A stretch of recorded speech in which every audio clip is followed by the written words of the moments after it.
Hello, everybody. I hope everybody's having a really, really, really good evening. So tonight we're just gonna kind of chit chat, hang out, talk about good stuff, good stories. Stories that used to uh, make us like care and ignited something that has been lost. Passion before corporatism took over. Not not a good time, not a great time. It's just big part of me wishes that we could do something else. So all in all, there's still we can always go back to the classics, obviously. And there are still great stories being written. They're just not being told, if that makes any sense. At least not how they used to be. It used to be, we're gonna get nostalgic for a second here. It used to be that we would tell stories, and if they were good, that story traveled. It went further. And if it wasn't that good, it usually died. I mean, guys, if we're going to be perfectly honest, there have probably been hundreds of millions, maybe not that many, but definitely tens of millions of stories told throughout human history. Honest to God truth. Definitely in the course of human history. I mean, we still see proof of that on etched into walls, literally carved into stone. We see stories. And the craziest part about it is those are the ones that survived. I mean, there is no telling what we lost when the library at Alexandria was burnt down. How much was saved, how much was not. And we're never going to know. The amount of knowledge that was lost would be equivalent to the internet completely shutting down. Being no more at all. Just instantaneously being cut off from all that information. Because now, especially, it's... my bird is very talkative this evening all of a sudden. But now especially, there is this almost desperation to not allow the best stories to be told, if that makes any sense. And if we were to get cut off from the internet, I mean, think about how many times someone says, just Google it. Just look it up. I've got my phone in my pocket. I can just look it up at any time. Right? And that's not really possible if you don't have access to it. I wonder how many people were like, oh, I can just run down to the library and get it there. And now, obviously, we have many libraries, and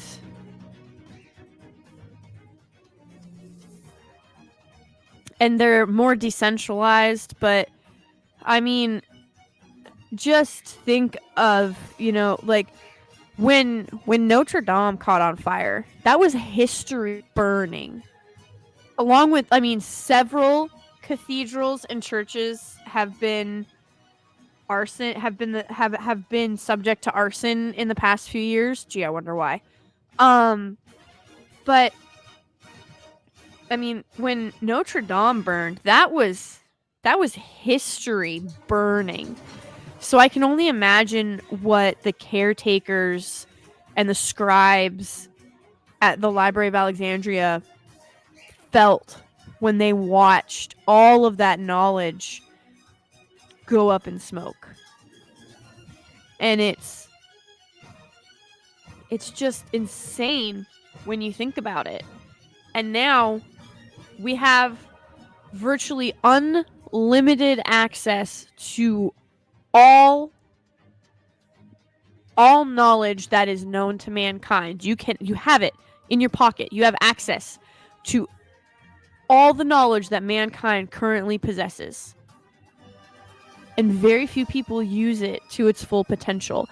And I think the internet is probably one of the best examples of what people do with absolute power once they have it. They take it for granted and they misuse it.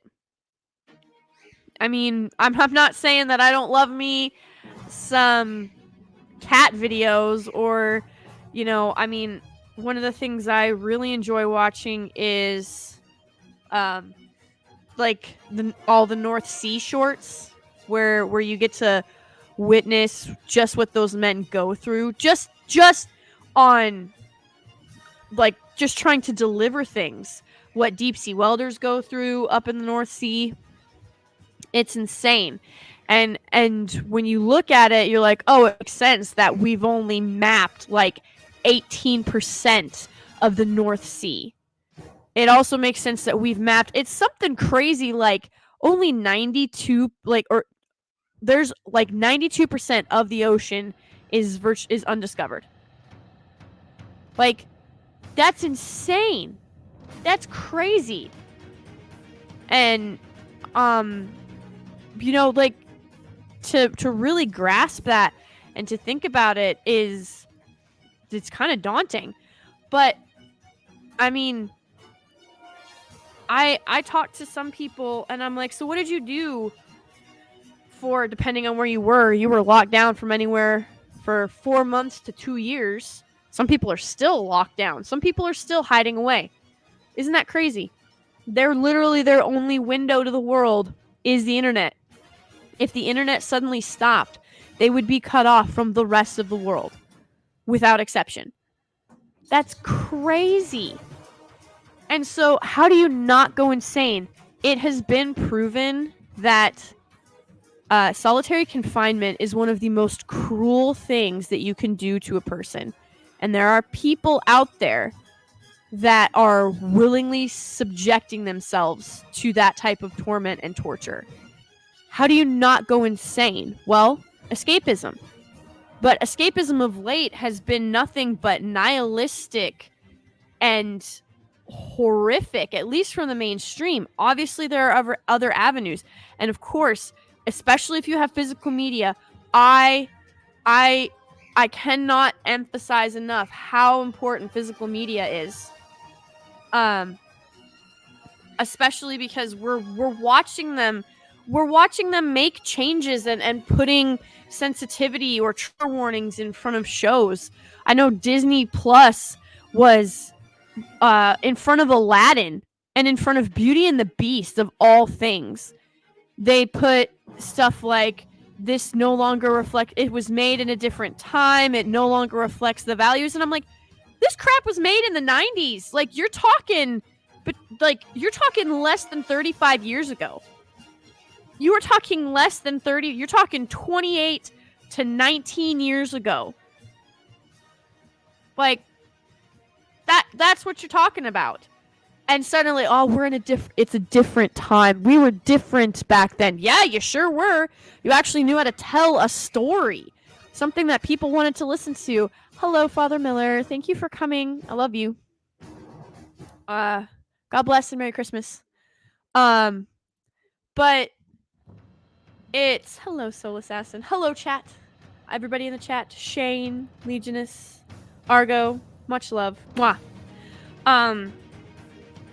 But the wonder, the awe,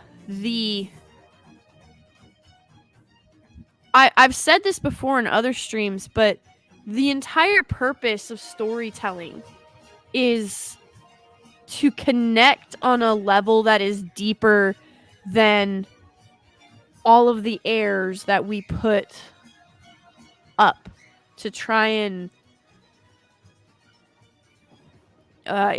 present to the world, like whatever it is that we present to the world as who we really are, when in reality most of us are just trying to make it to the next day. A lot of people are that way, and escapism was one of the ways that they were able to manage. And it's insane when you think about just how much has changed even in the last 5 years. And there's so much that we can and could and should do. And you look at these entertainment reporters. If they had just done their job, if they had just been honest and not cared about access and self-promotion and like the benefits that they could have for themselves, then I mean you'd have actual real stories happening, because people would not have lost their faith, if that makes any sense. Not that you should put it in just one person or anything like that. You know, trust but verify. But what I'm saying is, if these reviewers, if these entertainment reporters had done their job and been as honest and unbiased as possible, then the market would have self-corrected a long time ago. As it would have, it should have. It should have self-corrected. But because the same people who own the entertainment news are in bed, literally sometimes, with people who are the CEOs or the CFOs or the COOs or the presidents or whatever of the entertainment companies themselves, instead, what you get is just more of the same. They're patting themselves on the back for how incredible they are and how wonderful they are and how virtuous they are, when they've really done nothing to earn it. They've done nothing to have such accolades bestowed upon themselves, but they don't care about that. They simply care about the optics, but the optics aren't even working anymore because everybody can see through it. That's why nobody cares what the critics on Rotten Tomatoes have to say. They care what the audience score is. That's what they care about. And it's getting to the point where, once again, you either have to find someone you can absolutely trust and won't hold it against them if, you know, they like something that you don't. Because, guys, look, I've been married for 12 years. Like, my husband and I do not agree on everything. You're never gonna... Identical twins don't agree on everything. I mean, I don't know how else to put this, but if you find someone who agrees with everything you're saying, you need to run away from them, because they're probably a serial killer. Like, no joke. I have never... My siblings and I definitely don't see eye to eye. You'd swear we were raised by different parents when it comes to some things. My mom and I do not see eye to eye on everything. My dad and I don't agree on everything. And so, obviously, sometimes, like, I personally, I really enjoyed Aquaman 2. I did. I thought it was a lot of fun.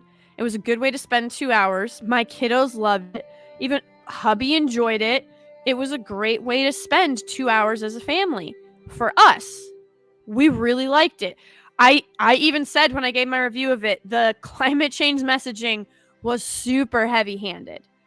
But at its core, it was about two brothers overcoming jealousy and the past of trying to kill each other, essentially. Like, they were overcoming differences, and they were overcoming the perceptions that had been fed to them by other people. And then in the end, they were able to overcome the darkness because they realized that they could trust each other.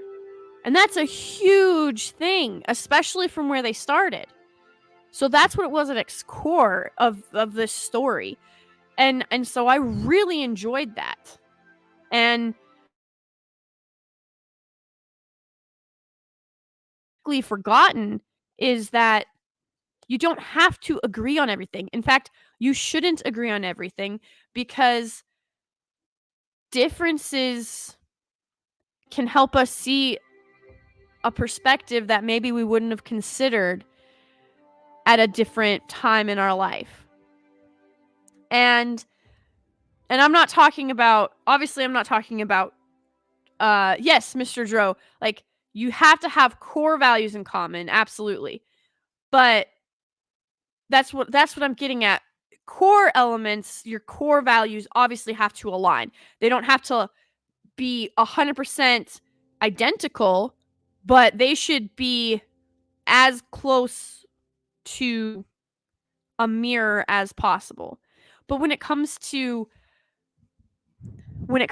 certain books or certain movies, like, I mean, how many guys have seen a chick flick that then they really don't like chick flicks? How many girls have gone to an action movie and they don't really like action movies? But you go because the person you care about likes them.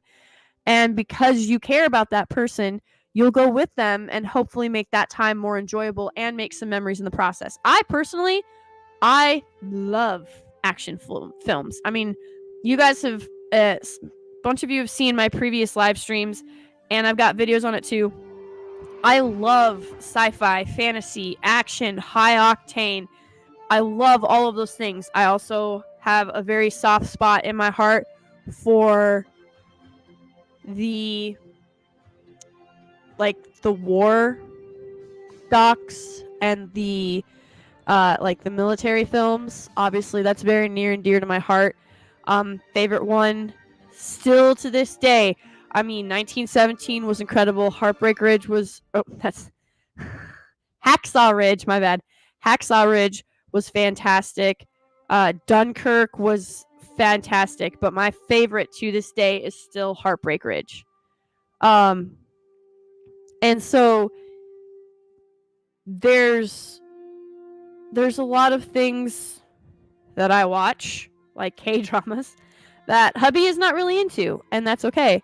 And there's stuff that hubby watches that I'm not really into, and that's okay. But when he's explaining something to me, I give him my full attention, because I know that this is important to him, and therefore it is important to me. My personal feelings do not matter. Because I want him to share those things with me. I don't want him to I don't want him to feel like he can't. I want him to know that I really, I might not ever have the same passion or vigor for it that he does, but because he's mine and I'm his, and that's the way it's gonna be, he better share with me, dang it, or else I'm gonna hit him over the head with a frying pan. Freaking Looney Tune cartoon style. 1000%.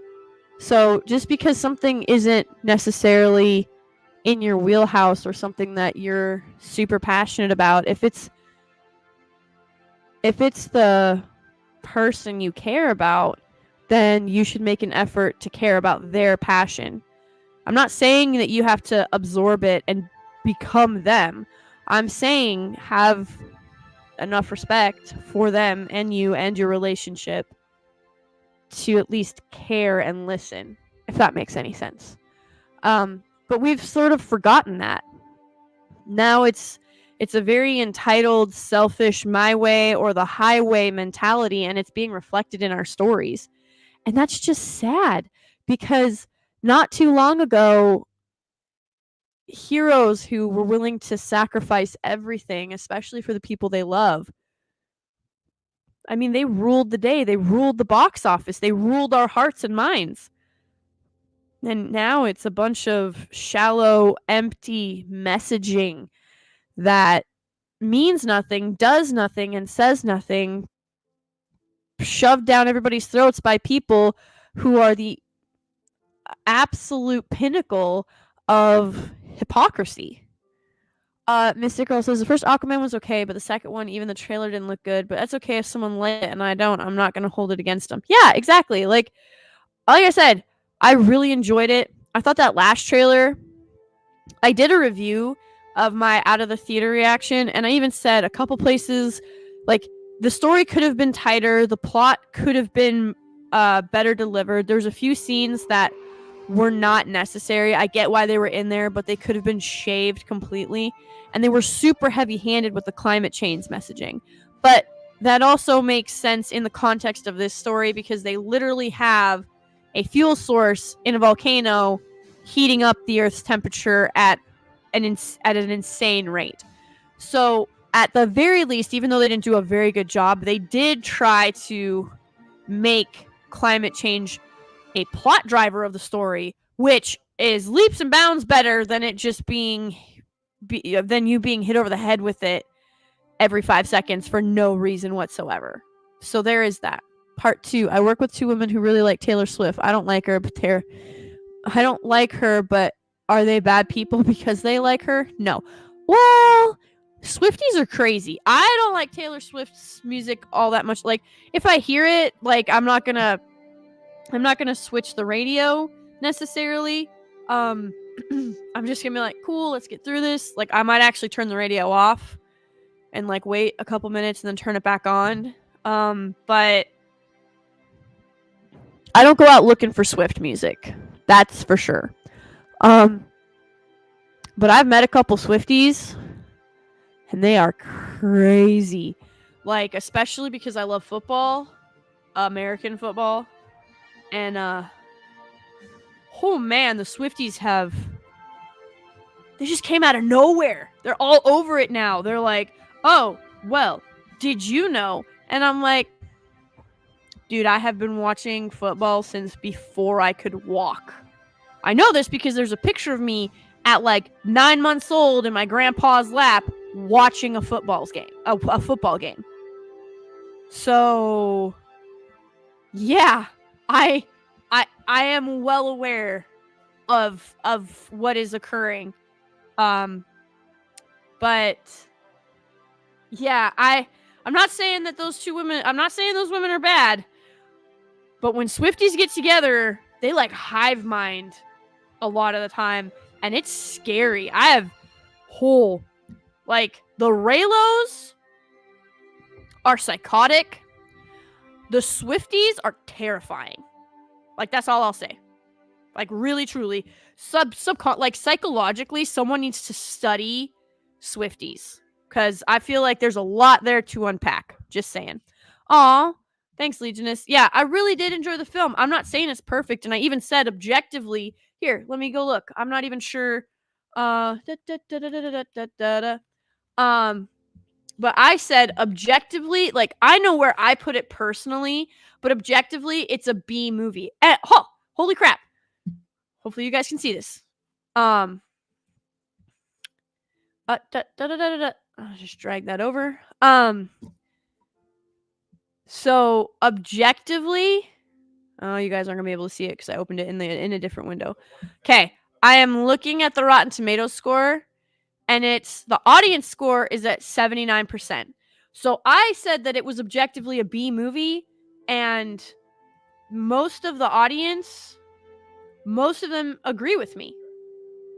I mean, that's a C plus, B minus, depending on where you put it. Or like if you round up or down or whatever. I guess you guys could see it. Haha. But so I mean, there's that whole aspect to it where the audience made their opinion known. whether you agree or disagree, you know, is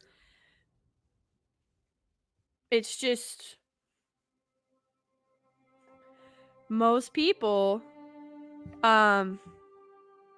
think that it's a C plus B minus movie. I said objectively it's a B movie. Like, I personally, it's not an S tier movie by any means. People are like, oh my gosh, do you think it's God tier? Do you think it's S tier? I'm like, no, it is obviously not an S tier movie. Certainly not. I said for me personally, it's an A minus movie, but it is objectively, it's a B movie. But see, here's the thing. Nobody looks at the critic score on Rotten Tomatoes anymore except to maybe laugh at it. Because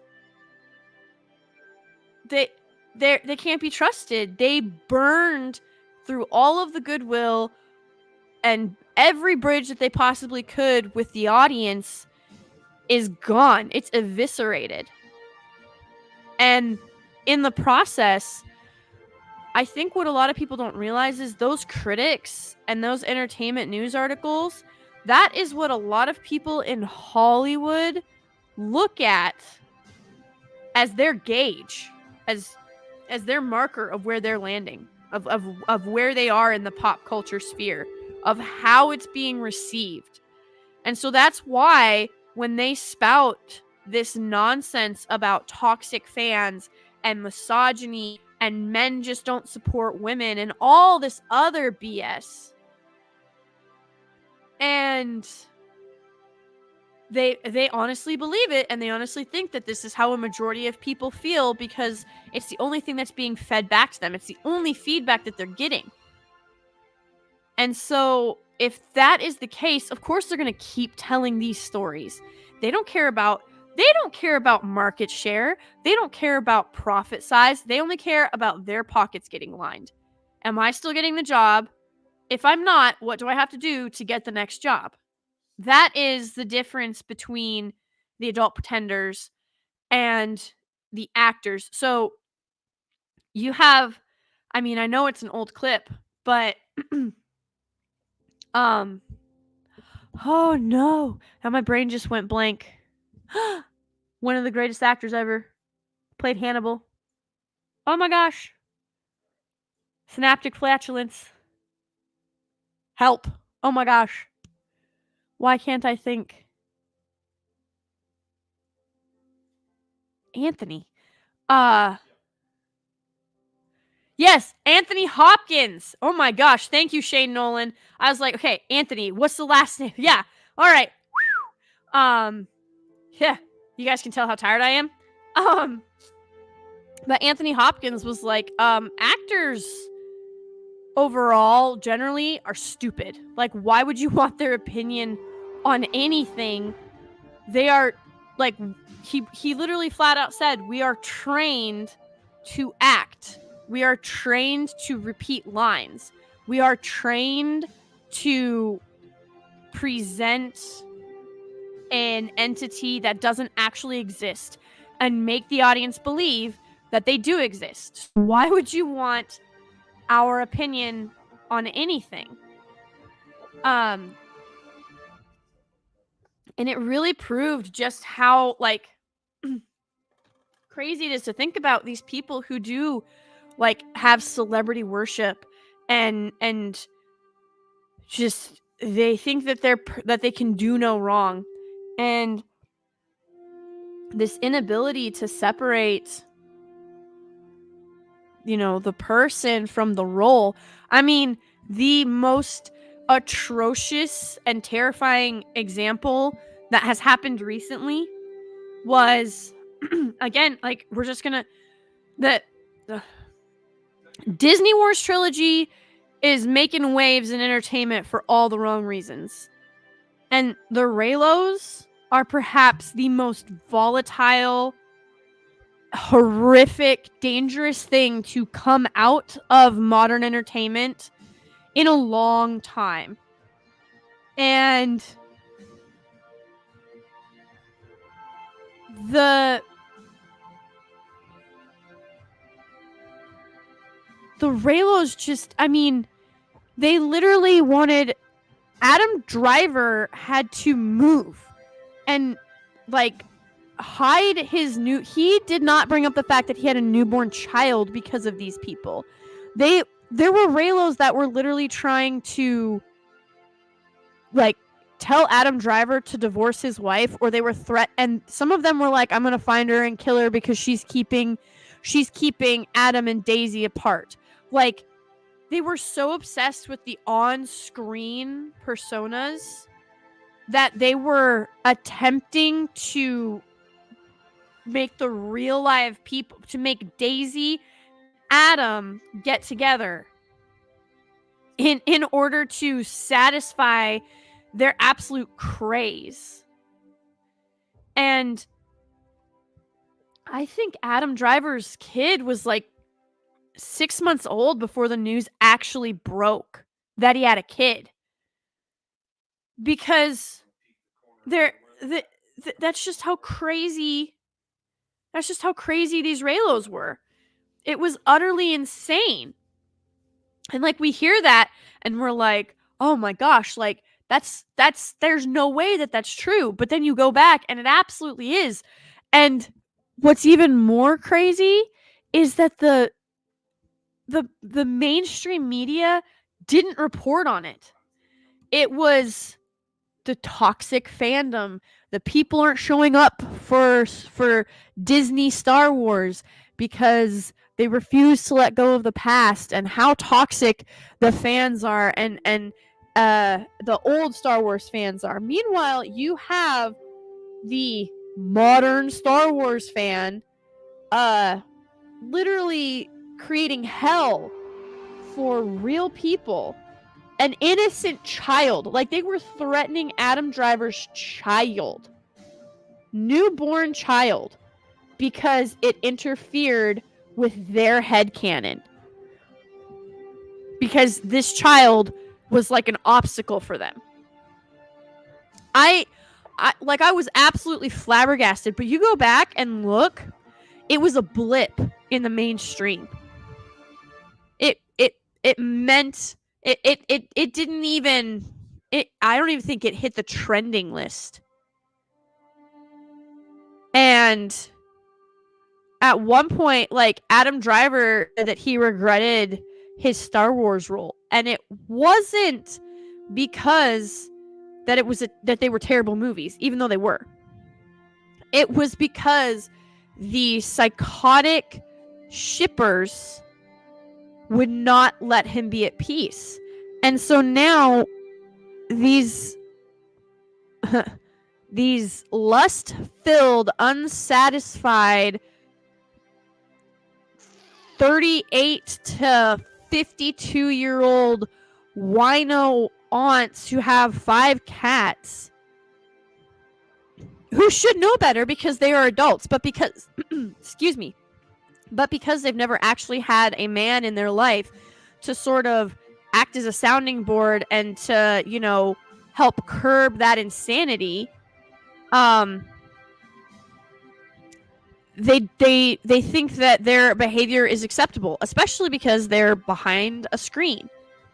So now these people who are so desperate to have their fantasy fulfilled because they bought into a feminist lie for ages and it cost them everything, and they're now bitter and lonely and depressed. They now suddenly need to live vicariously, not just through characters in stories. They need to live vicariously through the actors that represent them in stories. And it's crazy to the core when you sit there and you listen to it, and it's... some of them are men, but it's a vast 93% easily. Yes, I'm pulling that stat out of the air, but I mean, it's gotta be at least 90% are women who thought they had all the time in the world, who thought that they could do whatever they wanted, that they could have consequence-free everything, that somehow time was going to stop for them because they're so special. and that they could do whatever they wanted, and now nobody wants them. Nobody needs them. They've isolated themselves from anybody that actually cared about them. And I think that's why we're seeing this obsessive compulsion to return to almost like an infant or toddler stage. Like, I'm sorry, when you're a 52-year-old woman and you act like a 5-year-old, it's not cute, it's not endearing, it's not sweet, it's not anything but sad and pathetic, unless you are like putting on an act or putting on a show to make a point. But that's few and far between. So now you have these women who have never really they've never had any expectations placed upon them because patriarchy. I should just get because I am, and therefore let me have whatever I want. But they've done nothing to work for it. And so now they think they can hit the reset button. You can't. I had 2 friends in high school who I loved very, very, very, very much. They meant so much to me, and I miss them every single day. I was in boot camp when they were killed in a car accident by someone driving under the influence, which is a nice way to say a drunk driver hit them.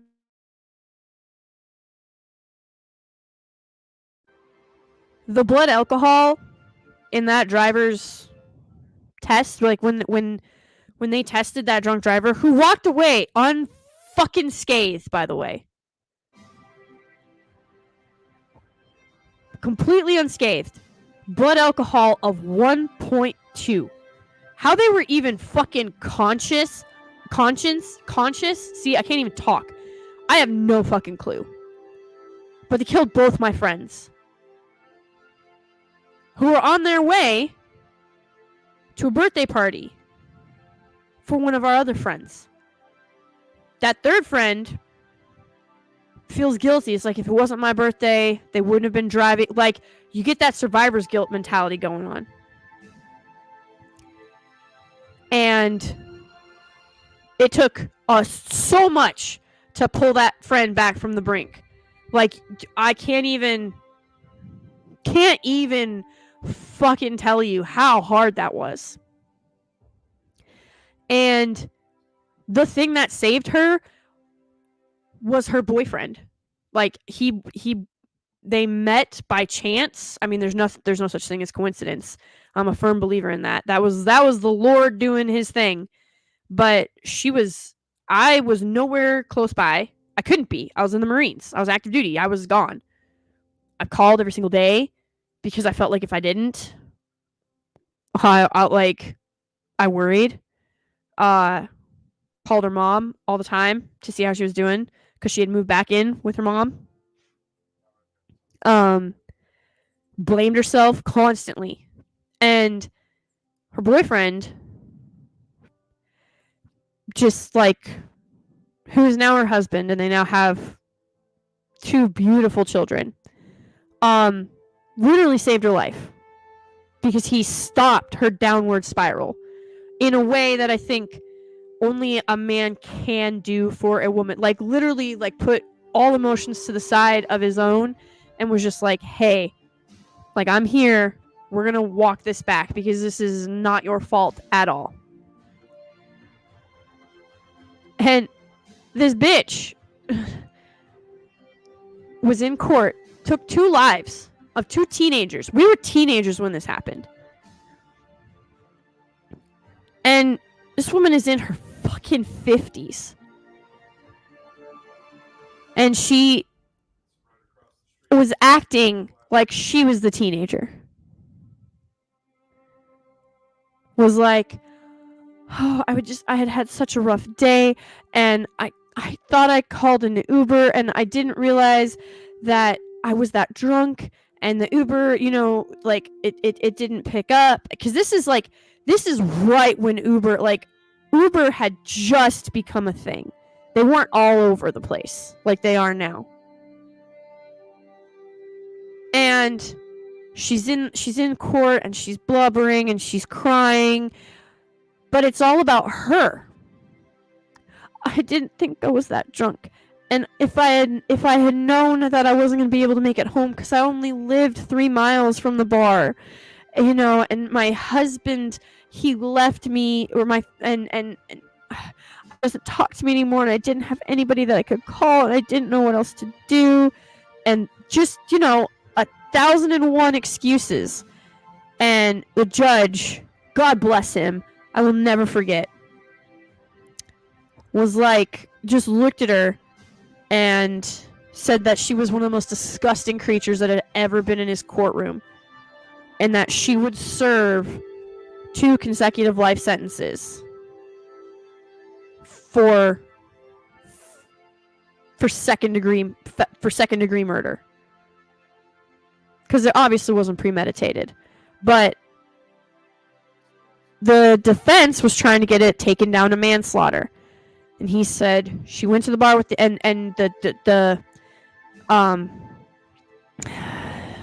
state attorney, the prosecutor, was like, she went to the bar with the intention of getting blackout drunk.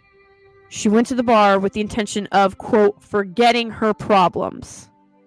Like, the murders weren't premeditated, but the drinking was. And she didn't have a driver a designated driver that she could call. So, like, she knew going in that she was going to get wasted. That was her whole intention. And she knew she didn't have a ride home. And so the prosecutor was just like nailing this woman in his closing. And when the judge handed down the sentence, I will never forget what that woman said. She literally said, "You can't do this to me." 2 teenagers who were on their way to Dave & Buster's to celebrate a birthday.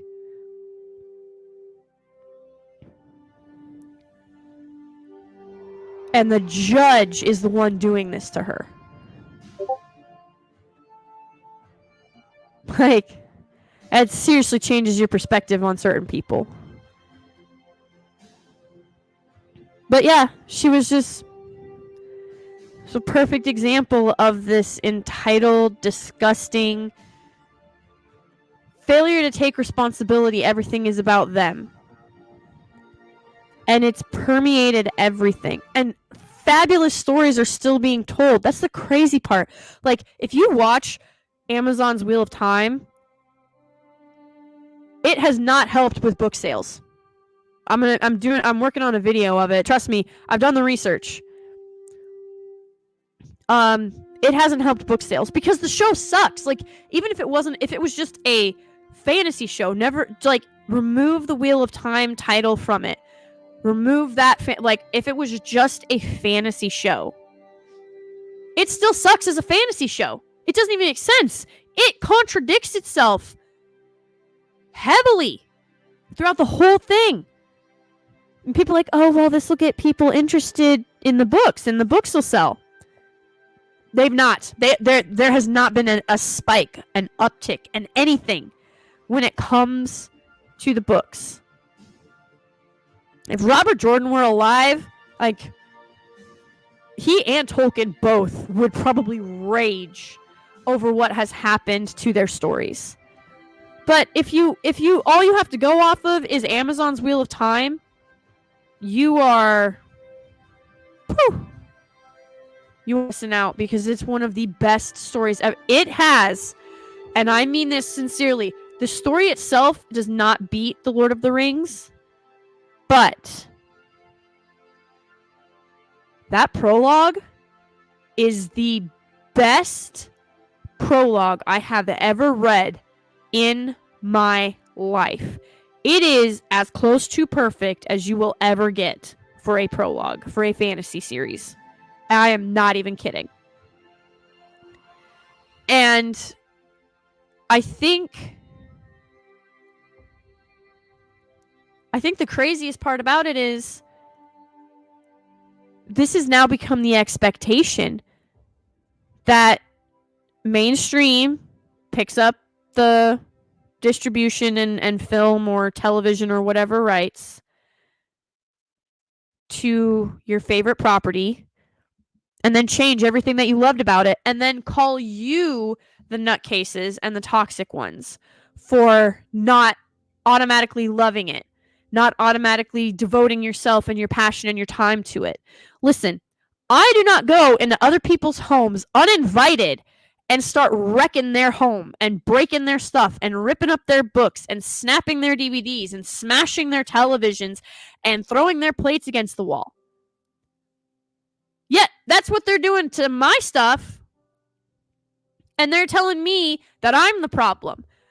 Listen, what I'm asking for is not anything crazy. It's not anything outlandish. Just stop breaking my shit. Like, this isn't a hard concept. Stop breaking my stuff. If these aren't the stories you love, if these aren't the stories you want to tell, go somewhere else.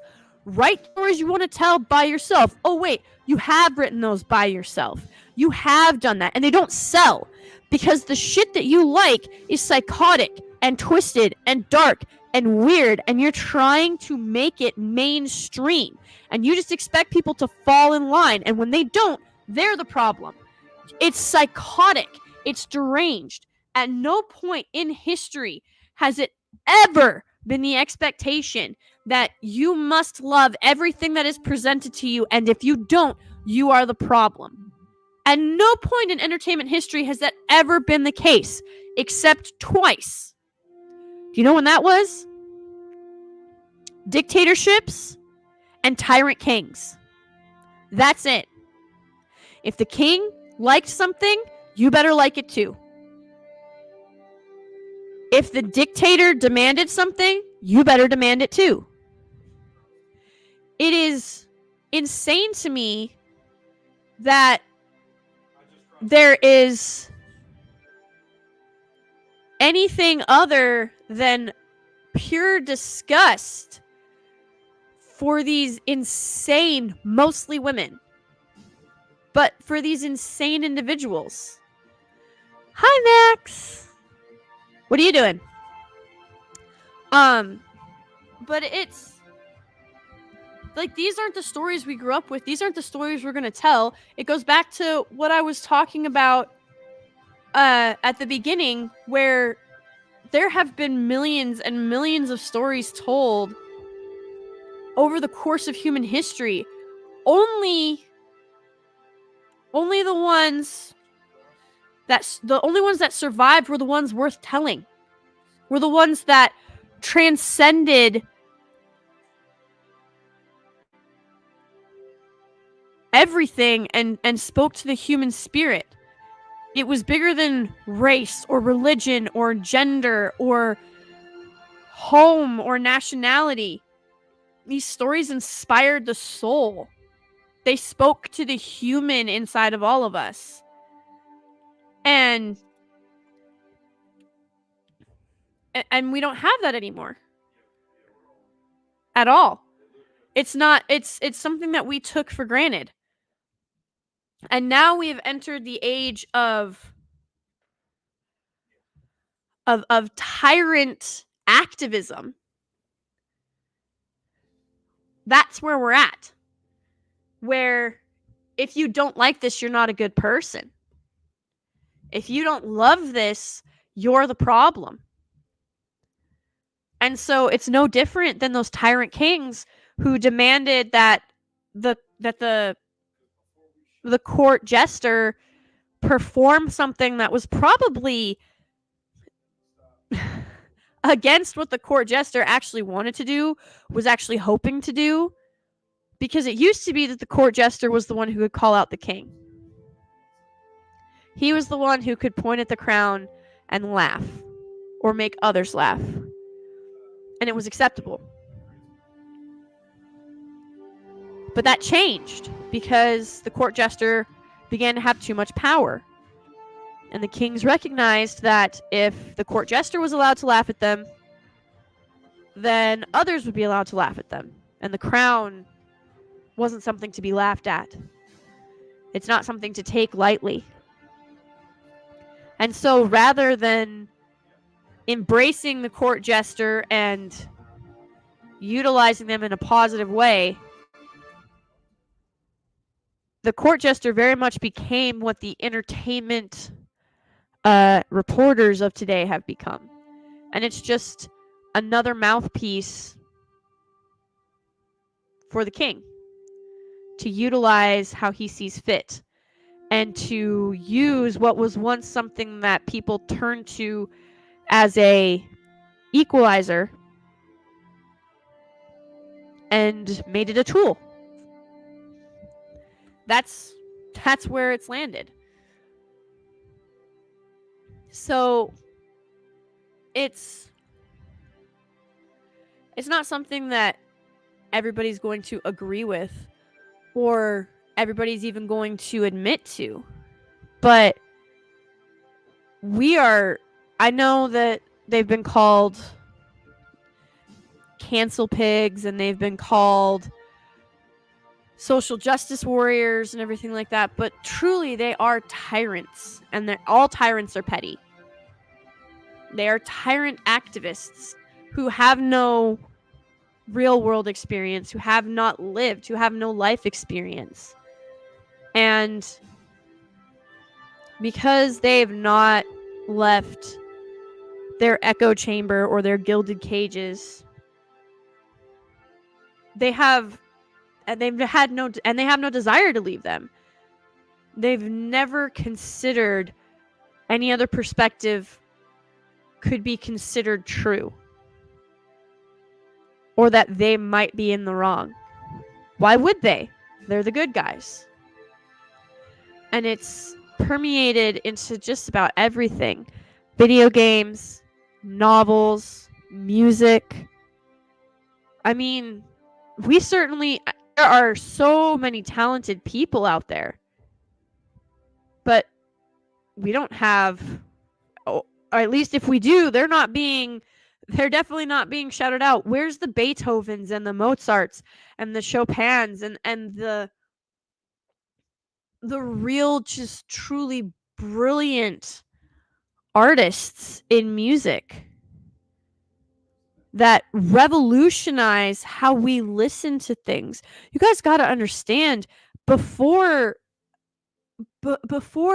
Mozart and Beethoven and all these other, like, Chopin, like, before really classical music became what it is, it was folk music. And folk music didn't tend to reach much further than its own borders. Why would it? The people across the border didn't belong to that nation, for lack of a better word. So it's not their folk music. Now, that's not to say that there wasn't some sharing of culture and, sharing of song and story. In fact, like, bards, that was their whole job, was to share stories and to share music.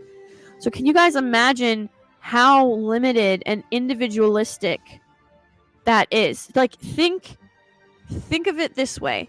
In all the world, there were maybe 100 bards, and it was incumbent upon them to share.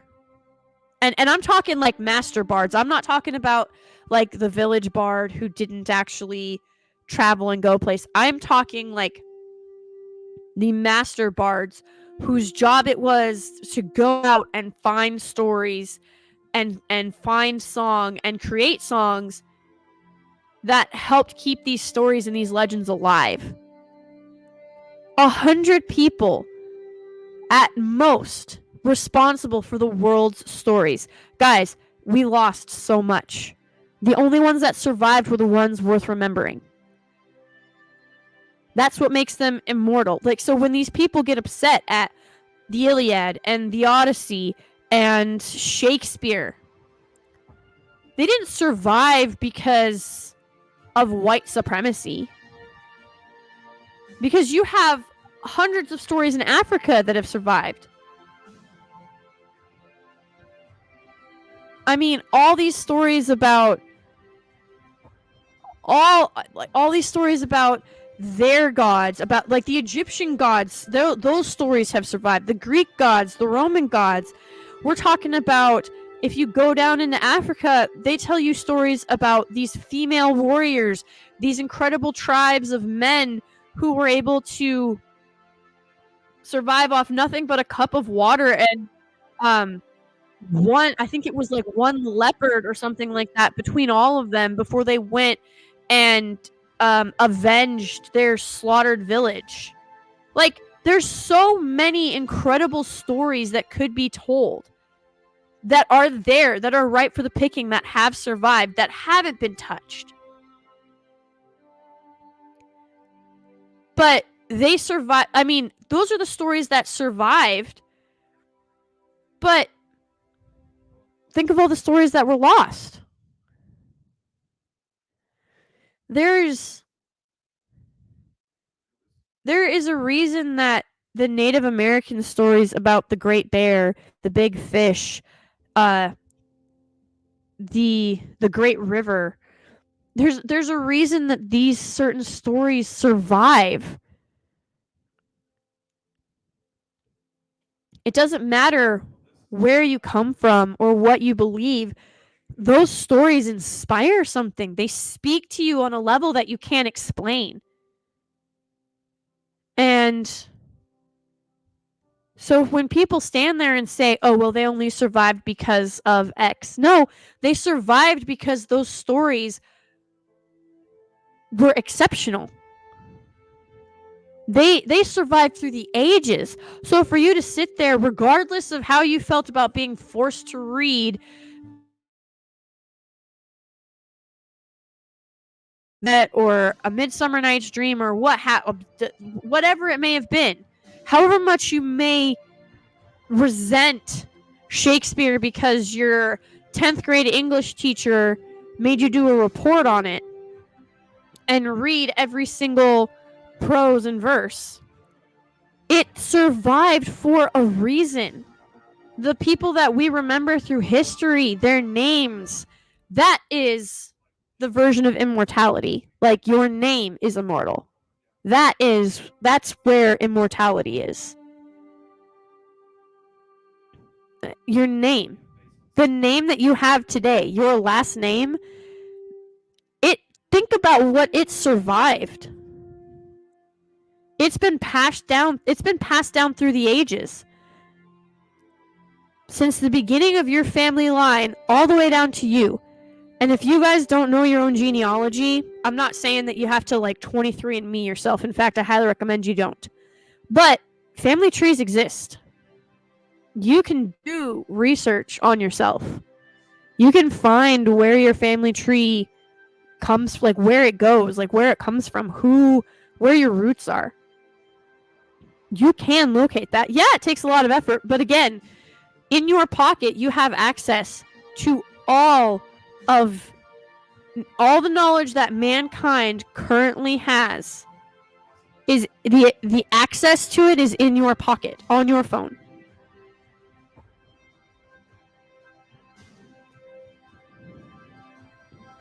I mean, it's, if anything, that should inspire you to try and figure things out. And like, you realize you are an absolute miracle. 100%. Your ancestors survived starvation, plagues, wars, homelessness, beatings, God knows what else. You are literally the culmination of the strongest of your bloodline. That's inspiring. So do something with it. Don't waste that. Yes, you are a miracle, but as we said at the beginning of this stream, you can squander miracles.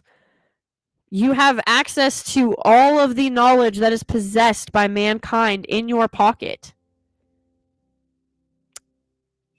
And most people do not utilize it to its full potential. Not even close. You could learn a new skill. Like, they say that if you spend 10 minutes a day reading about a subject for 7 years, you will become a subject matter expert in whatever that is. 10 minutes a day for 7 years. So what happens if you read for an hour a day on that subject? What happens if you read for 2 hours a day on that subject? Like, it's incredible how much potential you have to be extraordinary at something. Storytelling being one of them. And people just refuse to do the work. Now they think they should be hired just because they are. Just because they breathe. Not everybody's ancestors went through the same exact struggles, but everybody's ancestors struggled.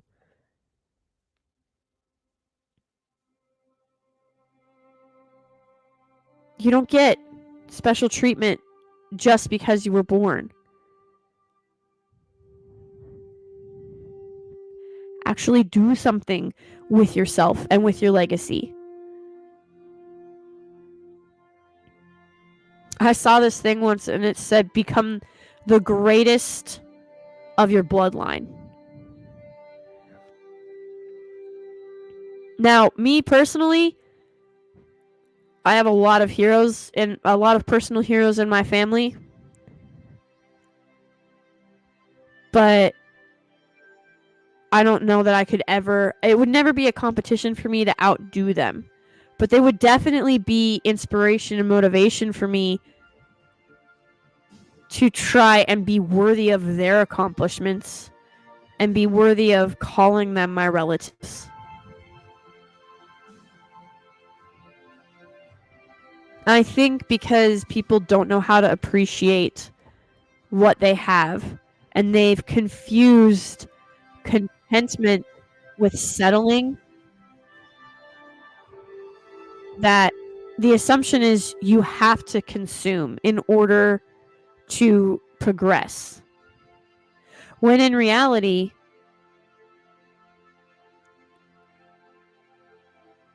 if you are blindly walking in a direction, that direction could very well be backward. If you do not have a set goal in mind, if you do not have a talent or a capability,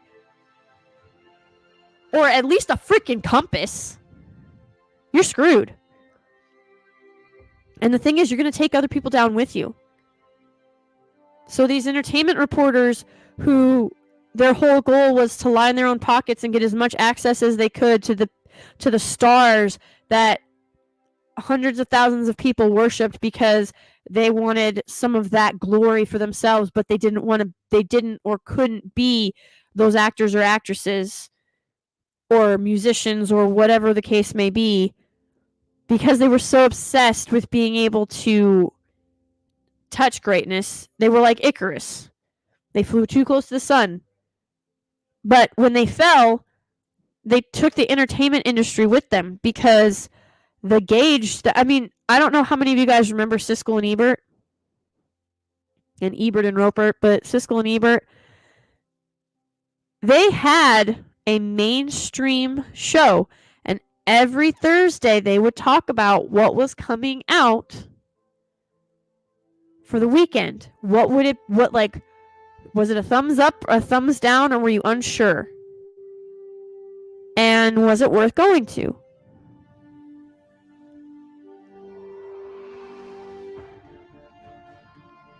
And when you think about it like that, those men really became, like, they set a standard and people began to trust them.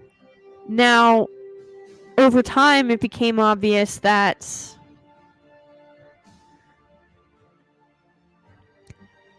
they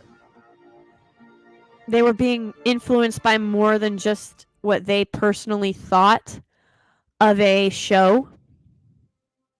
Sorry, I'm from the northern Midwest. Everything is a show to us. Doesn't matter if it's a movie, a play, a ballet, an actual, like a TV show. Like everything's a show. But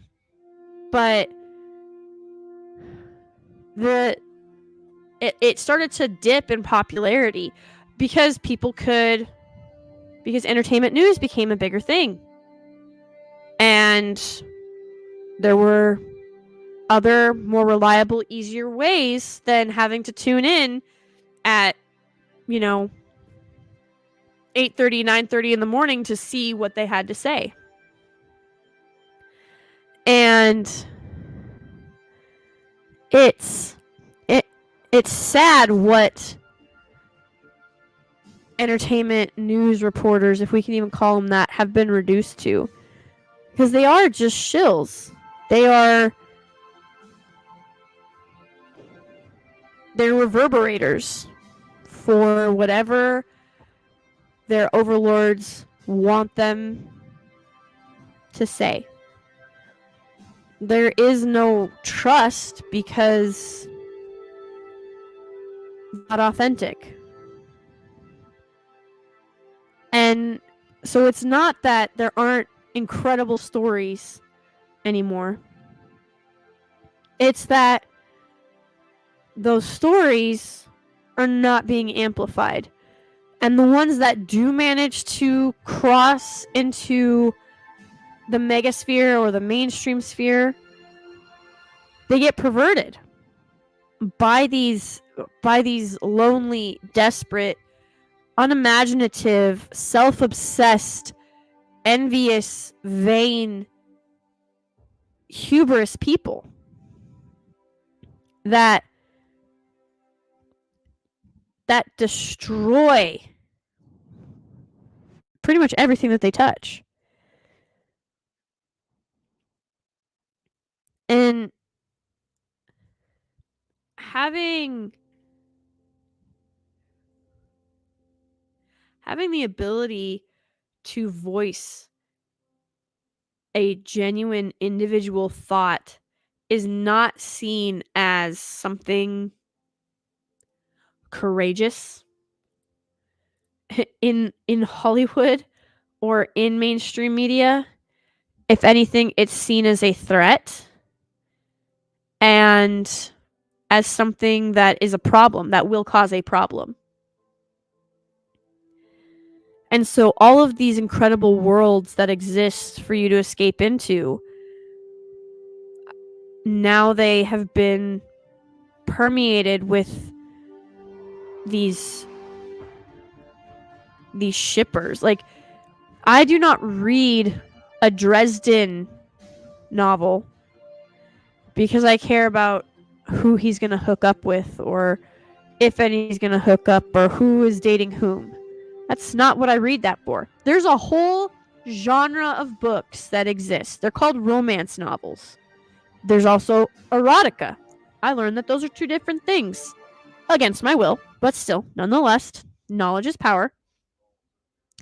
And those exist. Go over there. Do your thing over there.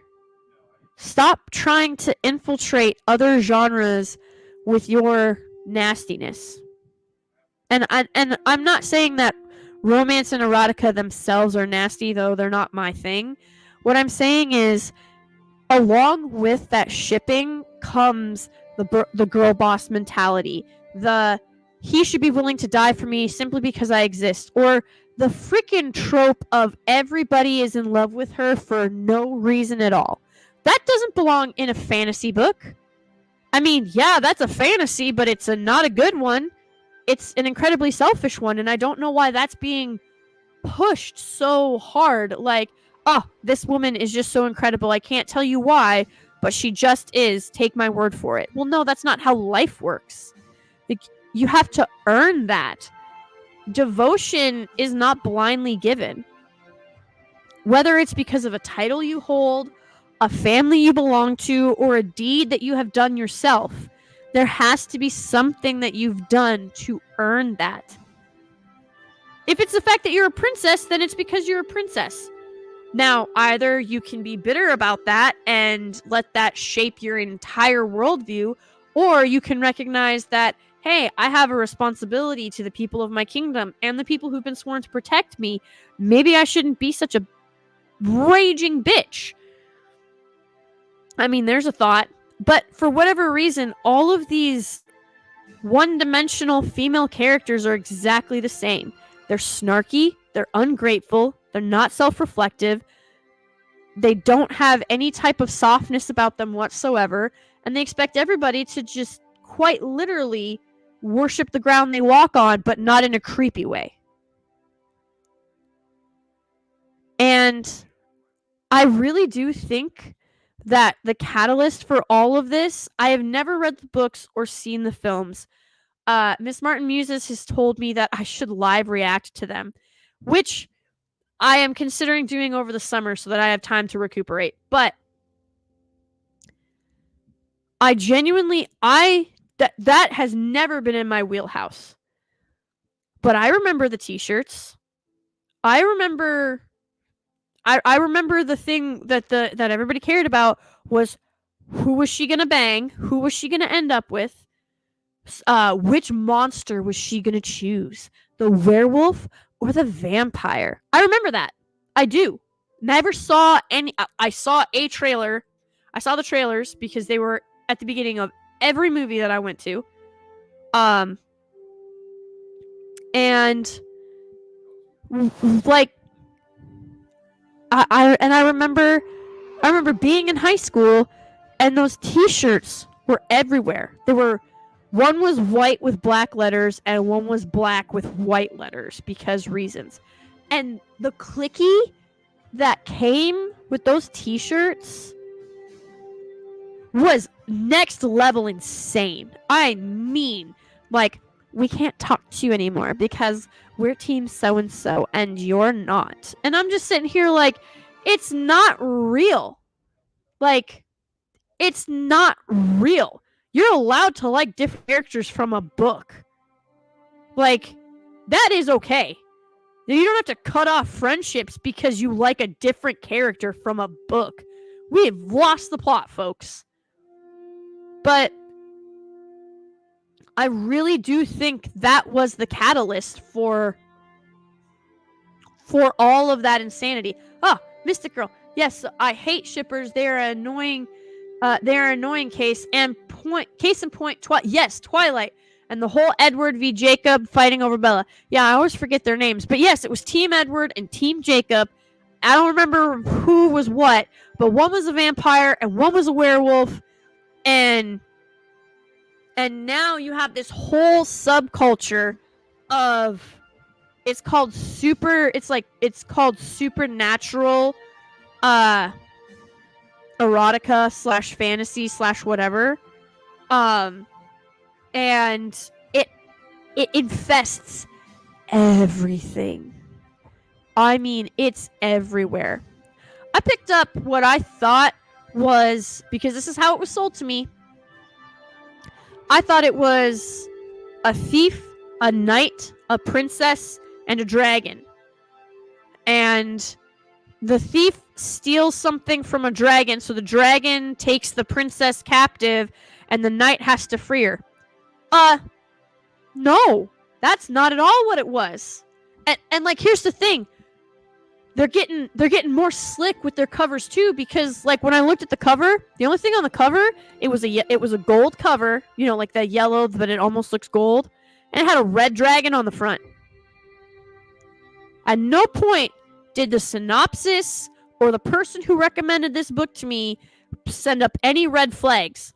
And I got about 2 chapters in, and it was everywhere. The girl bossing, the shipping, all of the most horrible YA tropes, but at a much darker and more explicit description. And I was like, what the heck am I reading? Like, this is nothing to do with the, like, it didn't follow the synopsis of the book all that much. I swear every 4 pages somebody was naked. I was like, I hate this book. I think I made it to like chapter 6, and I messaged the person who had recommended it to me so highly and told me that I was just gonna I was gonna go insane over this book because it was so good. And I was like, this is a horrible book. Like, why would you ever recommend this to me? It's not in my wheelhouse. Well, you need to expand your horizons. It's okay if people kiss in a book. They're doing a lot more than kissing in this book. And I just, no, Soul Assassin, it wasn't Stieg. He wasn't that cruel. I did bitch about this to him and Miss Martin Muses, though, this exact book. Like, I'm still traumatized by this book. I hated it so much. But Mystic Girl says Jacob was the werewolf and Edward was the vampire. Again, I hate that I know this. Listen, here's the thing. If you love Twilight, obviously there's a whole slew. The women who were obsessed with Twilight are now, like, they are the Reylos. They went from 20-somethings and 30-somethings to 40 and 50-somethings who are Reylos. They're locusts. They just go from one IP to the next to the next. Okay? If you like Twilight, if you like the idea of a girl who is caught, like, because honest, all right, let me sell this premise to you. And I don't know what the whole premise of the books and movies are, so you'll have to forgive me. But let's say I sell this. Let's say I sell Twilight to you like this: a girl from a forgotten royal bloodline or forgotten magic. We'll go magic since it's supernatural. So a girl from a forgotten magic bloodline is trapped in a war between vampires and werewolves who have been battling against each other for centuries in order to maintain what they believe is their rightful place in this world. That actually sounds really fucking interesting. Like, okay, cool. So there's this girl who has magic in her blood and could basically be a weapon depending on which side she chooses, and she's caught in this war between them. That actually sounds really interesting. It's kind of underworldish, but still, I digress. Again, I've never seen... Oh, please tell me Twilight. No, Twilight, from what I know of Twilight, did not sound like Underworld. But still, I mean, that is essentially... That's basically... Except instead of it being a girl, the hybrid was a man. But still, like, if I sold it to you like that, I mean, that actually sounds really interesting. That's kind of how the Nasty book got sold to me, because I was expecting, like, a dragon who's hoarding gold and has captured a princess because he believes the king hired the thief to steal...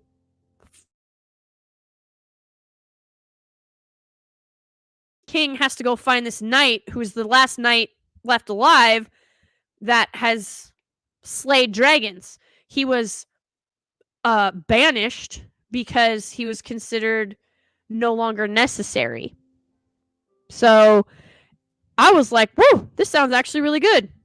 And then I read the book to chapter 6, and that was not it at all. It's called Furries. Is that what Twilight is? Is it a furry story? No, that's what modern shippers are. They are furries in denial. That's what they are. Zombie Box says Edward is a centuries-old vampire. Hooks up with an underage teenager. Gross. That's gross for so many reasons. Twilight is the death of old movie monsters, mostly that of a vampire and werewolf, as far as I know. Oh, man. I don't think I want to know anything about this. The story of one girl's struggle to choose between banging animals or dead people. Oh my god. Hello, Disbrew. I didn't even realize that was you. Have you seen Twilight, Disbrew? Oh. Have you seen Twilight? Hi, by the way. Yes, it is a better story. Yes, watch Underworld. That's what I was saying. Like, I feel like I kind of sold you Underworld story, but it's true. Like, I could have. If that's what Twilight was, I probably would have been into it. But that's not what it sounded like. And based off of all the psycho bitches that were around me wearing, who was it? Yeah, Team Jacob and Team Edward t-shirts, well, I'm going to say that I didn't miss much. No, I just know about the werewolves and the vampires. Are you sure you're not just in denial, Disparu? I mean, I'm just saying. I'm just saying. But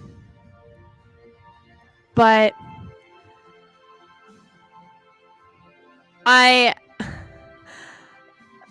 don't know. I try to read, guys, I have read things that range from low fantasy and dark fantasy, so we're talking like goblins, ghouls, demons, stuff like that, to high fantasy with elves and angels and humanity overcoming things. Like I have read so many subgenres of fantasy.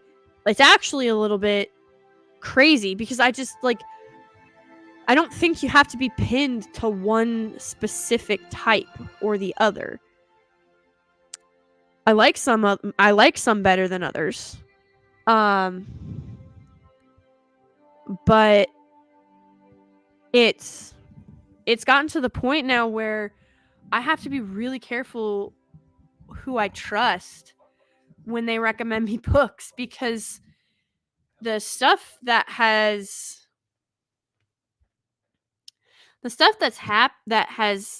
come in to fantasy as a genre, like, I'm talking like fiction, not just the genre fantasy, I'm talking like the actual overarching I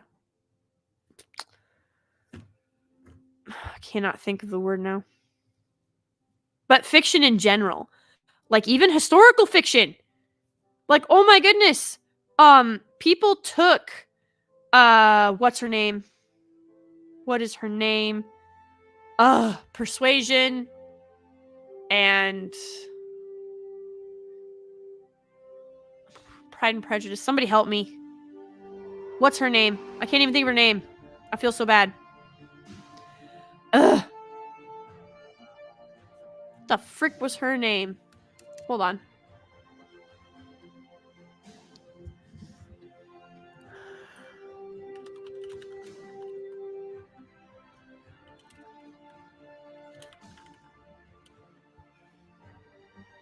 Jane Austen. Good lord. My goodness. Okay, so Jane Austen wrote some really good books, but they weren't necessarily like historical romance books. They were just romance books because she wrote them in her time period, like when a lot of that stuff was still there. But now, granted, she did write it from the lens of it being current, but in a past setting. I think it was Persuasion. But so many people took Jane Austen and were like, yeah, let's take historical fiction and just pour endless amounts of romance into it because that's what people want. No. I've watched Vampire Diaries and True Blood. I've seen Vampire Diaries, some of it. I think it lost me at like season 2 or 3. I'm being perfectly honest.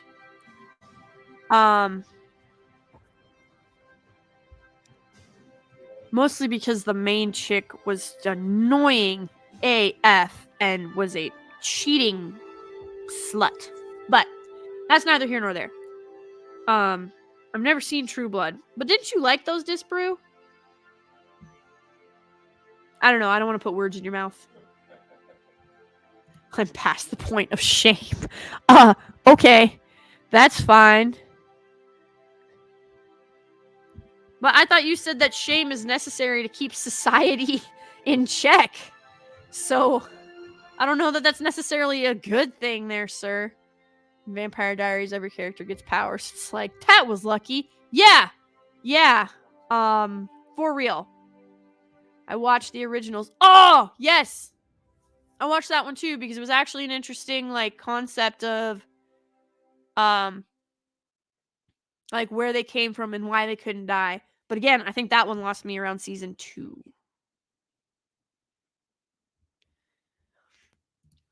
It is. That's just me shaming other people. Oh, okay. Arbiter of Shame is Disparu. Got it. Oh, I love the Dragonlance novels. If you guys haven't read Dragonlance, please go do so. It's fantastic. The mage travels to the underworld to fight the evil god. It's amazing. Yes, like it's so good. Yeah, I've noticed a lot of these obviously pre-2017 because now it's just immediate. It's like episode 2, you're inundated with all of this trash. But like I remember those shows, like it usually took 3 or 4 seasons for them to really hit rock bottom. The Supernatural. Oh my gosh, I loved Supernatural. Seasons 1 through 5 are incredible. Season 6 through 8 is like a bit touch and go, but then they sort of course corrected again, and then they lost it again. Like really, the reason that show was able to continue was because of Jensen and Jared's chemistry. Like that's what held that show together. But it was so good. It was so good. Disparu isn't part of society. Oh, that's good to know. Not polite society, certainly. But no, it's just it makes me giggle. He's like, shame helps keep society in check, but I am beyond shame. Sadly, so is most of society, apparently. But there's so many incredible stories that you should be able to tell. And they're just not being pushed or promoted like they should be. Whoops. No.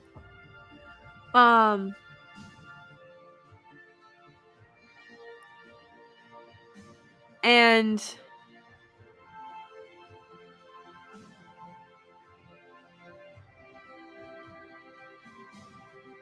I think if people would just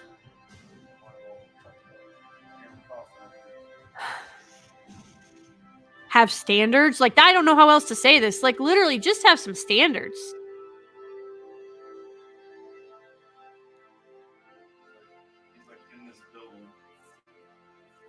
We would be in such a better place if people were just honest and actually practiced what they preached and didn't succumb to sloth, for lack of a better, like really that's what it is. It is peak laziness, which is hilarious because you're not going to peak in anything else.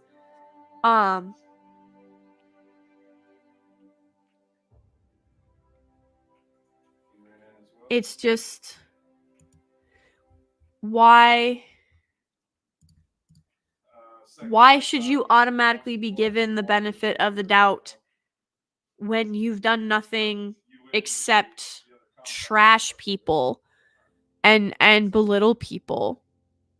And now suddenly it's everybody else's fault, and the pressure, and I was forced to. They made me do it. Last I checked, we all have free will. I mean, you could have had some integrity and said no. Yeah, you would have lost your job, but you could have struck out on your own. You could have gone elsewhere. I know it's a small industry. I know that being blacklisted is apparently incredibly easy. I know they have their whisper networks. But just think if 11 people, like, it came out, it was basically 11 people. That whole debacle with the whisper network and the blacklisting and the canceling, the cancel culture, or the accountability culture, it was 11 people. That is how much power they were able to exploit. 11 people. All because nobody had any kind of integrity or intestinal fortitude to actually stand up and say something. Or to actually, like, put it down. And like, I just...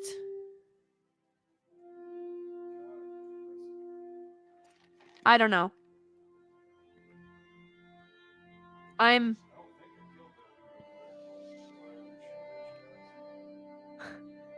floored. I'm flabbergasted.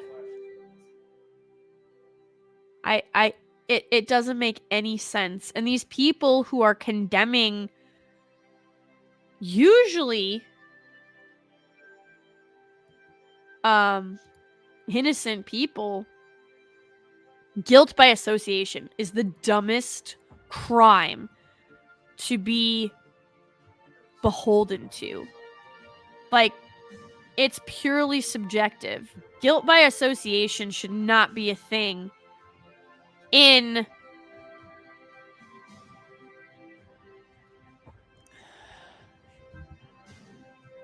I shouldn't say in anything, but, like, obviously, like, if you're rolling with, like, Hell's Angels,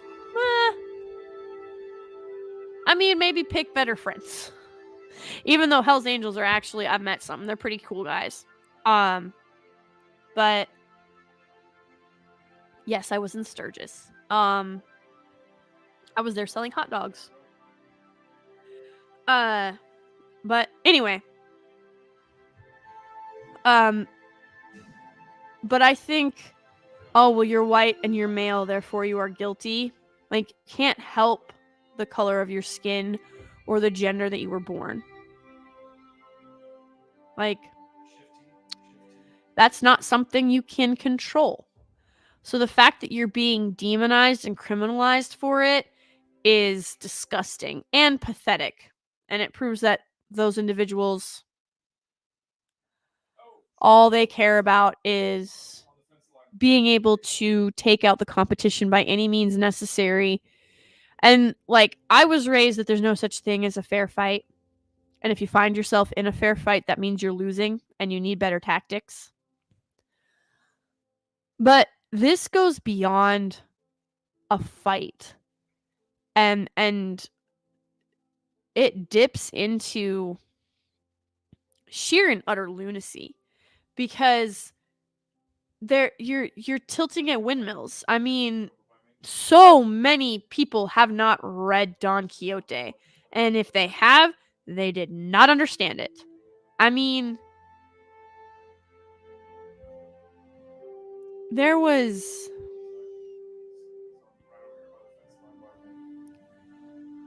so much. There are evil people from every background, from every race, from every religion. There's also good people from every background, every religion, every race, every gender. I miss when... I mean, a perfect example of it is Lord of the Rings. Like, the hobbits are the unexpected heroes. Sam, I mean, and Tolkien talks about this, Sam is the real hero of Lord of the Rings. And I'll get into a deep dive of Lord of the Rings again. Like, I love discussing Lord of the Rings. But something that I tell everybody to consider is that if you read the books especially, it's very briefly do you kind of see it in the movie. But in the books, when Sam thinks that Frodo is dead, spoilers, when Sam thinks that Frodo is dead, he still has to talk himself in to taking the ring. He is the only character in the entire book. Nobody, every time I bring this up, everybody's like, oh my gosh, you're right. And I mean, this is something that I can dive into in a stream tomorrow or something like that, because it goes through insane depths. But people just overlook the fact that Sam is the only character in the entire story, from The Hobbit to The Return of the King, who has to talk himself into taking the ring. And it costs him nothing. He doesn't even have to think about giving it up. His only hesitation is because he sees what it's doing to Frodo, how it's destroying Frodo, and he wants to protect his friend. It isn't because he lusts for power, or because he is greedy, or because he wants the power of the ring. It's because he's worried about his friend. But he is the only one, even when he thought his friend was dead. As far as Sam knew, Frodo was not waking up. There was nobody else coming behind them. Nobody, everybody else is off fighting the war or off in a different. It's just he and Frodo. There's no one else coming, and he still has to convince himself to take the ring. And that was solely so it didn't fall into Sauron's hands. I wish they had touched on that more in the film. But they didn't really, because you had to have the suspense of, did he get the ring from around Frodo's neck or not? They were more for the suspense of whether or not Sam had the ring. And I understand why artistically they did that. But I think it would have been much more, especially because Sean Astin just absolutely nailed Sam, to the core. I think Sean Astin would have been able to deliver Sam taking the ring, talking himself into taking the ring, just beautifully. And really, Sam was never tempted by the ring, because, I mean, Sam he knew what he loved. He knew what was important to him. He didn't want to be more powerful. He didn't want to be, even when in the book, when he and Frodo were talking about what he'll be remembered as,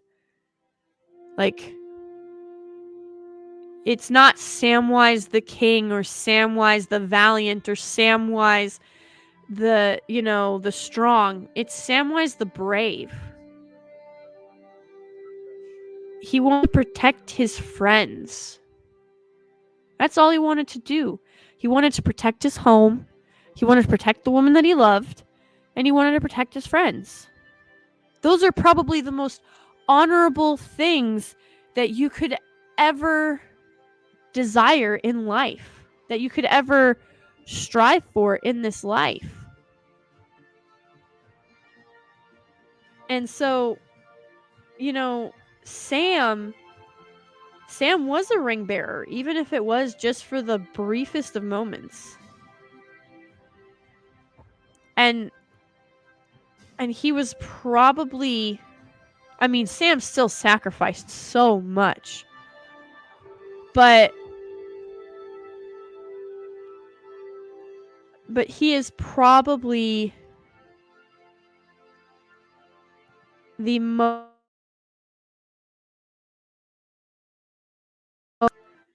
unscathed of the ring bearers.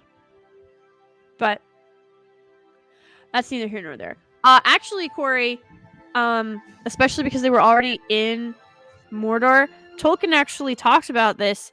Sam did not have a temptation. So, like, it wasn't. It would not have worn him down like it did the others. Mystic Girl, thank you so much. You have a good night, sweet dreams. We're gonna wrap up here soon anyway, because it's been almost an hour 45, and I usually try to only go for 90 minutes. Yes, Galadriel recognized that Sam was a ring bearer too. Yes, yes. But there are so many incredible stories out there. I can't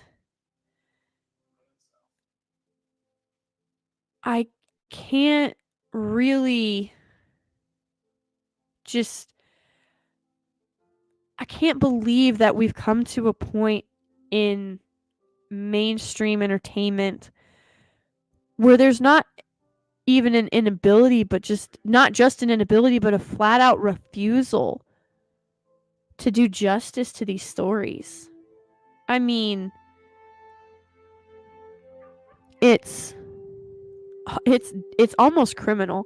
Like, a big part of me kind of wonders if I could sue Hollywood for fiduciary irresponsibility, because there is an expectation from fans that Hollywood will, even though they will take some reasonable, responsible artistic licenses with certain things, that they will still be as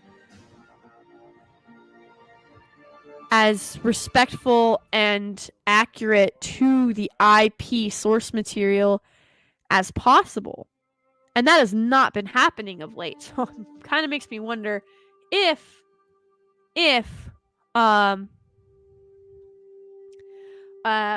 something like fiduciary irresponsibility would actually stand up in court. I'm just curious. I don't know that it would like actually do anything, but I think it'd be interesting to watch. That's for sure. But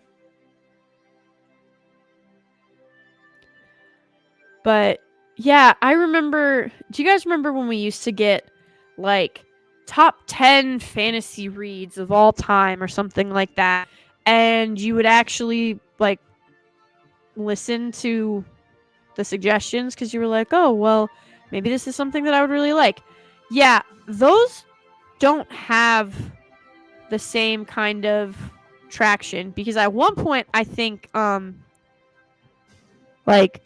Twilight made like top 5 and it beat out Lord of the Rings, and I was like, yeah, no. Not even a little bit. But Corey, he couldn't have carried the ring. That was not Sam's Sam's role. That wasn't his purpose. Yes, he was temporarily a ring bearer. So in the movie, like, if you guys haven't read the books, please go read the books, because there's so much more there. But so in the movie where you see Sam saying, I might not be able to carry it for you, but I can carry you. In the book, what Frodo is doing is Frodo is worried that the ring would corrupt Sam. Because remember, Frodo also got stabbed by the blade, right? And so he has that working against him as well. But Frodo does not want the pain and suffering that he's going through to be inflicted upon Sam. And so he, like, in the book, he tells Sam that, like, if you take this ring from me, like, it'll kill me, essentially. Like, that's basically what he tells Sam. He's like, I cannot watch you, like, become this too. And that's why Frodo has that sympathy for Gollum up until the end, right? That's why he doesn't just empathize, he sympathizes with Gollum. And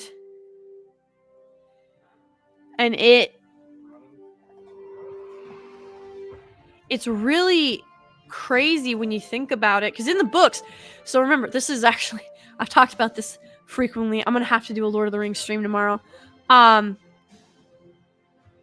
He huh.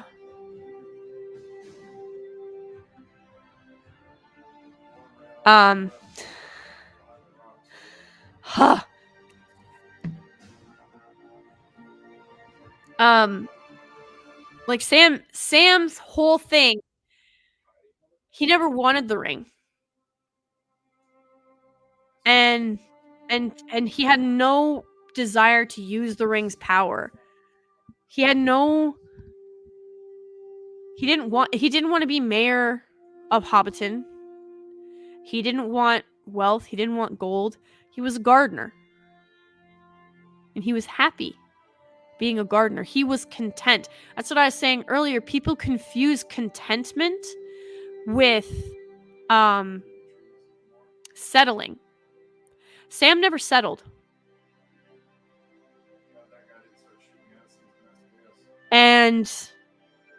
But he was content with what he had. He made his life what he wanted it to be. He knew what was important. And so he had the ring could not offer him anything because there was not anything that Sam wanted. So if there isn't desire for power or for, because Gandalf says, I would use this ring for good. Sam had no desire to use the ring for anything. He just wanted it gone. And the ring's not going to help it, is not going to help someone destroy itself. So Sam very much just wouldn't abandon Frodo. He wouldn't abandon his friends. Sam had true courage throughout the entire story. And Tolkien did the interview and he says that Sam is the real hero of Lord of the Rings. I'll have to find it. But it's fascinating when you hear what Tolkien has to say about Sam's role and the story. And how just beautifully that all sort of comes together. We don't get stories like that anymore. We don't get we don't get anything except self-inserts or self-centered power feminist power fantasies. And feminist power fantasies are sick and twisted. And like it's really that freaking simple.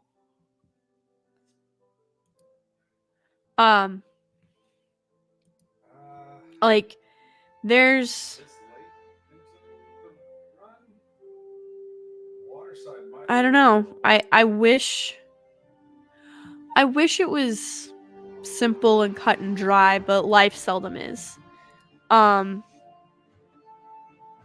But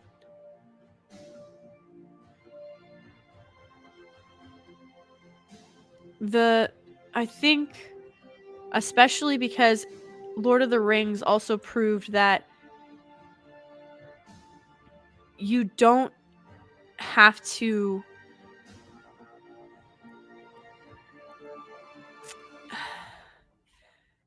you don't need shock value. Does that make sense? Like, you don't have to kill characters just for the sake of killing characters. You don't have to put in gore or make out scenes or whatever it is. You don't need it to have a good story or to keep people engaged. And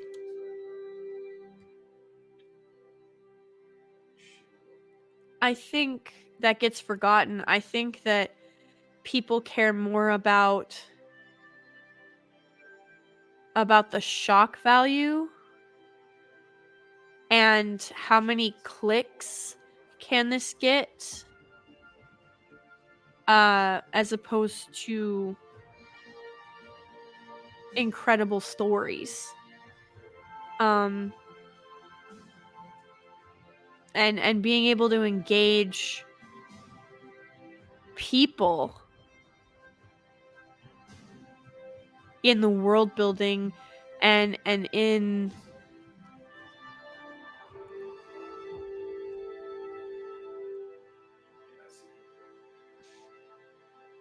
like, and just in the characters in themselves. And I wish it wasn't that way.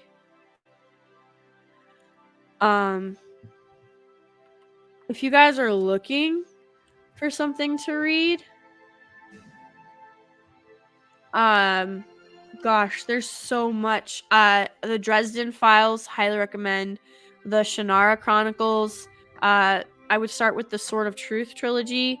The Sword of Shannara trilogy. It's really good, like really, really, like mind-blowingly good. I'm gonna be reading the Genesis trilogy in just a little bit. Raymond Feist. His Rift War saga is fantastic. I've gotten to the it's a Darkness at Sethanon, and there's Silverthorn, and then it's Magician is before that. But I think it's there's a lot of books in the Rift War saga. I know the one they have it's the Empire, it's Daughter of the Empire. I know that one for a fact. Mistress of the Empire, and Slave of the Empire, or Servant of the Empire. I can't remember the exact titles right now, but those are really good. But there's so much in his Rift War books. They're great. So Raymond Feist is fantastic.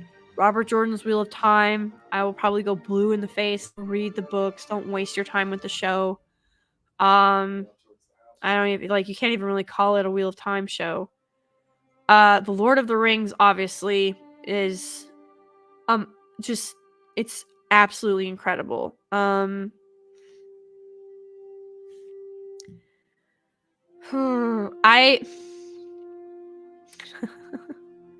The Dragonlance series, fantastic. King Killer Chronicles, amazing. Oh my gosh, there's so many. Like, my brain is actually like it's my brain is like doing a stutter because I'm like trying to think of all of them. The Conan books are great. The Conan, amazing. My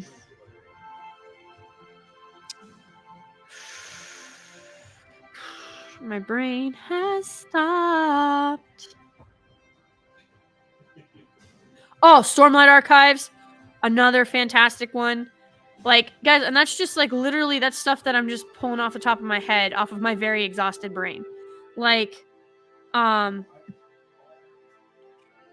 it's just, yeah, I'm buffering because it's dang near midnight here, and I'm running on like 2 hours of sleep. But yeah, Stormlight Archive, like I just said, it's so good. Shannara Chronicles are fantastic. I already said that.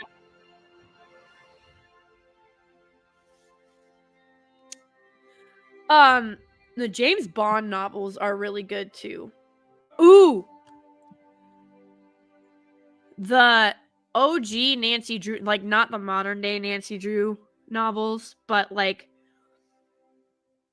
where like her, like Nancy Drew and the Hardy Boys. I went back and read some of those novels. I was like, dang, these are really good.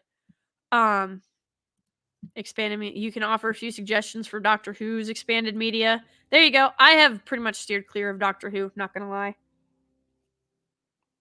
Go read Shakespeare. Go read Homer. You can read literally you can read Marcus Aurelius's book. There's, again, you guys have got the internet in your pocket on a device that can access pretty much every piece of knowledge that humans possess. Use that power. Use it. Don't be held back by fear. Definitely don't let that stop you. I mean, there's so many wonderful stories out there.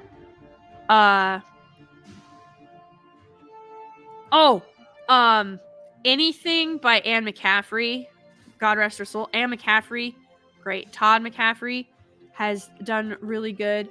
There is a book series that my husband got me into, and it's actually really, really good. They're by Michael R. Miller. And the first book, so the series is called Songs of Chaos. The first book is called Ascendant. And he really, really loved these books. And he tried to get me into Game of Thrones, and I was kind of like, eh.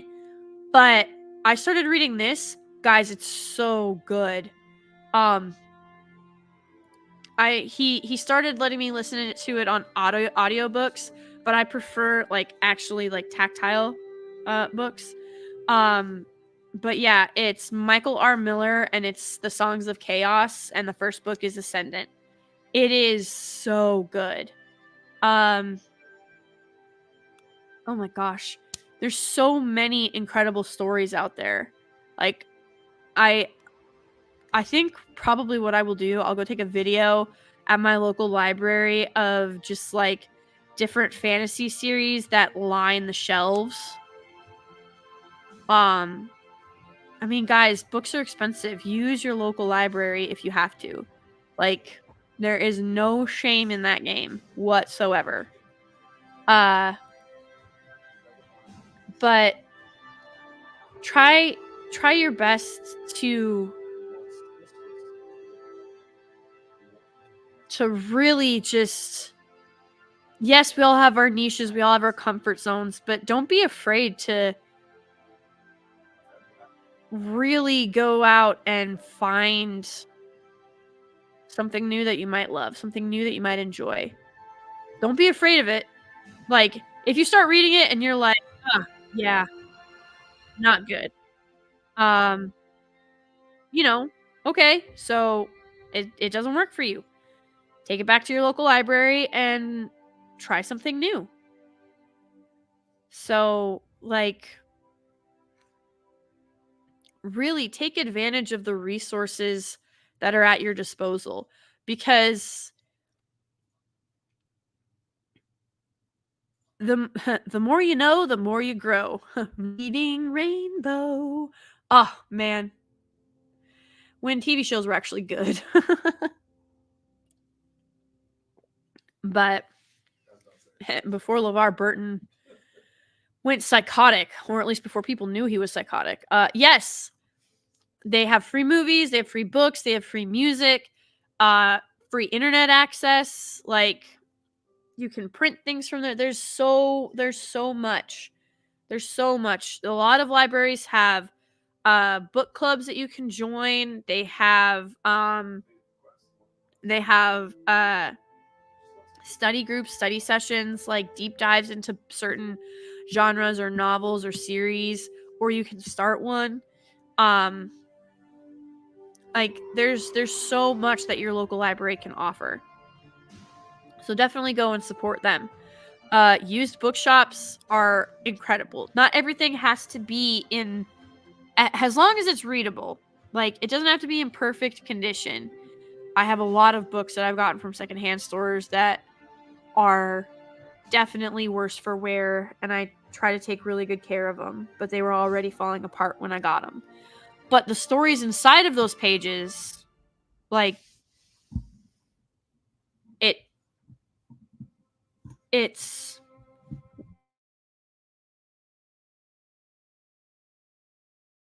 you're like, man, I can't believe I only spent 75 cents on this book and I have this like $1 billion story in these pages. But I really wish that we could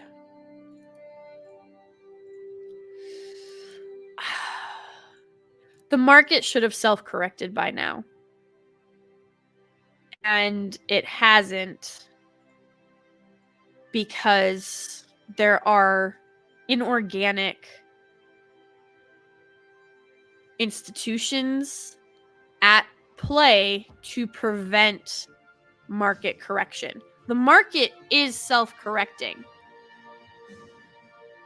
But when you use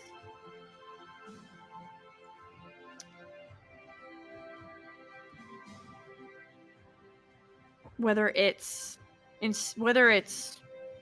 entertainment reporters or laws or the stock market to prevent that course correction, eventually it's going to catch up with you, which is what we're seeing in Hollywood right now. You can only blow smoke up your own butt for so long before you realize that that's not going to sustain you. But even now, I'm going to show you guys something really sad. Because I was like, what do I want for my thumbnail today? And I was like, you know what? Let's just keep it simple. Just a knight protecting a beautiful woman. Okay? Like, that's literally what I typed in. I am not kidding when I tell you this. I'm typing it in right now again. Because I was like, you know, I'm not trying to be lazy, but also I'm not Perry Chan. Like, I'm just going to go ahead and say it. Are you guys ready for this? Boom. Here you go. Knight protecting a beautiful woman. There's no fancy wordage or verbiage.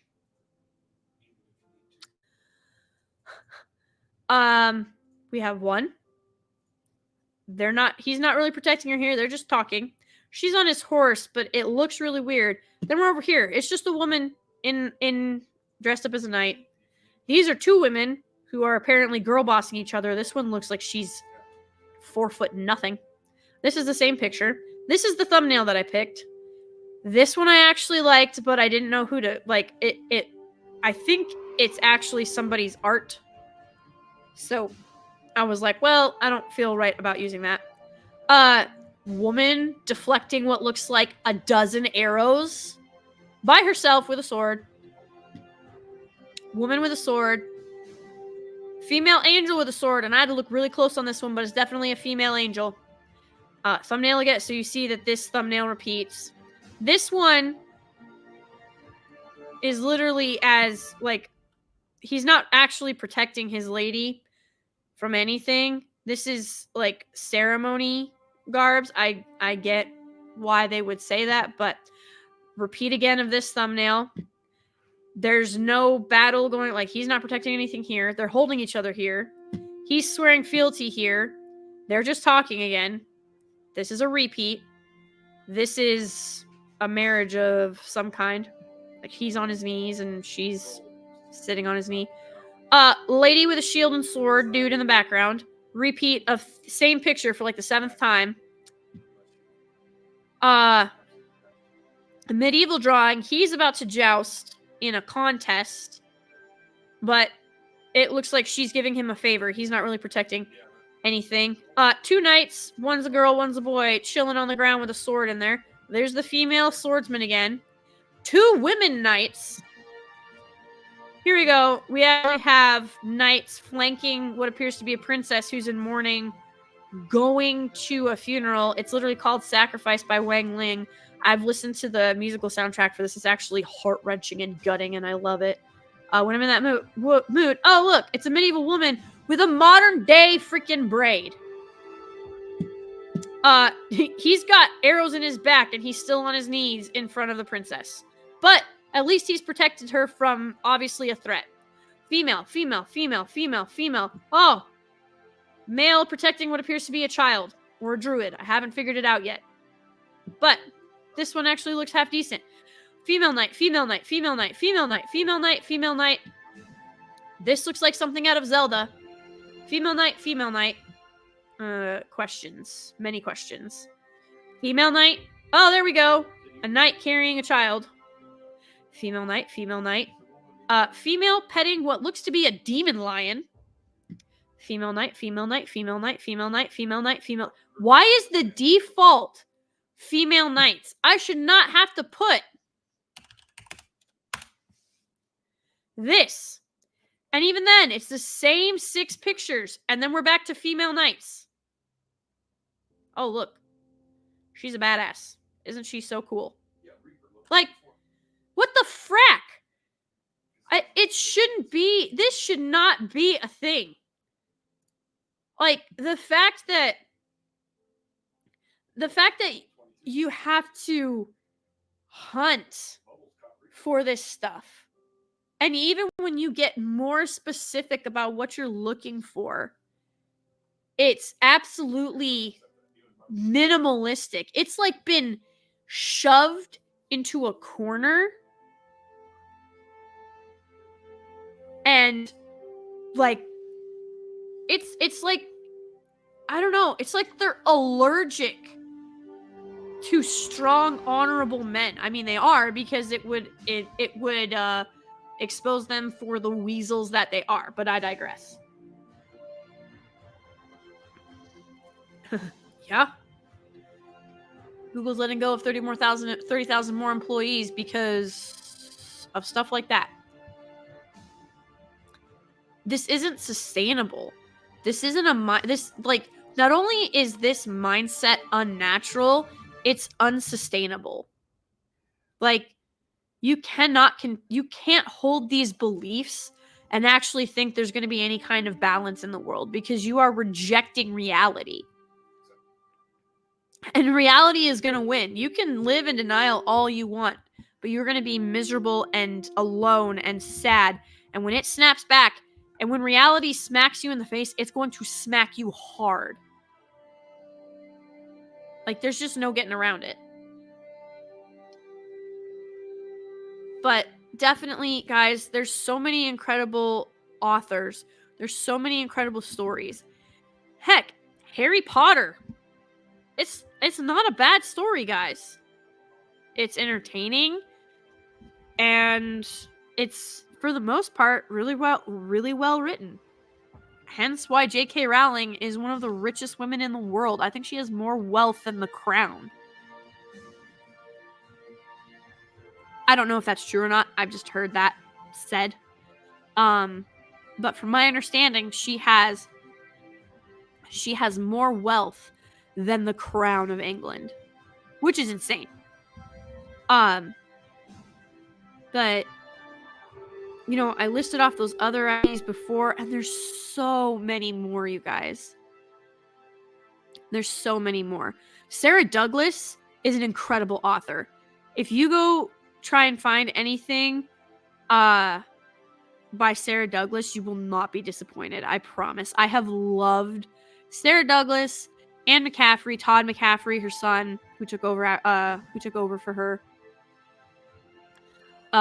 Raymond Feist, Robert Jordan, Brandon Sanderson, obviously J.R.R. Tolkien, C.S. Lewis. His space trilogy is better than the Chronicles of Narnia, in my opinion. So it's called the Space Trilogy.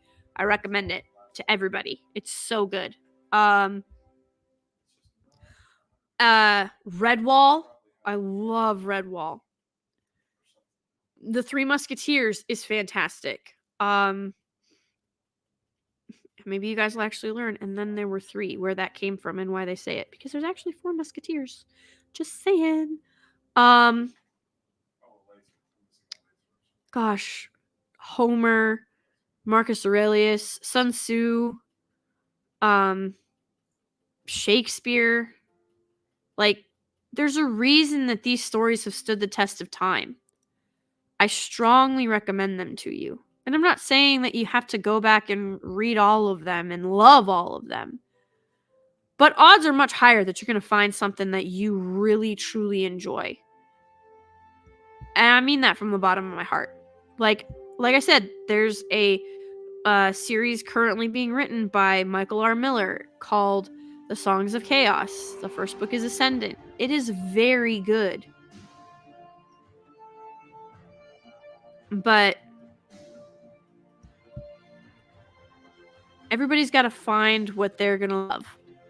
The Conan series, the Dresden Files, like I was saying, Nancy Drew and the Hardy Boys from back in the day. Like, there's so much.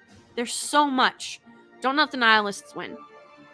Go and enjoy your escapism. Find it, hold on to it, tell other people about it so that they can maybe come to it and get some escapism of their own and reclaim some of that mental health that has been so drained of late. Holy cow. So we've been going for more than 2 hours.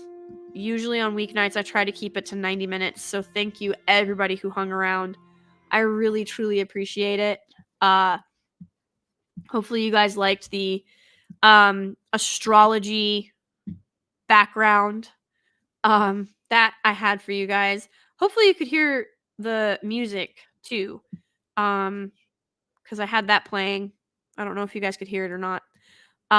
But I hope, depending on where you are in the world, I hope you have a great night's sleep or a wonderful day. You guys still have a few days left of 2023, so make sure you make the most of it.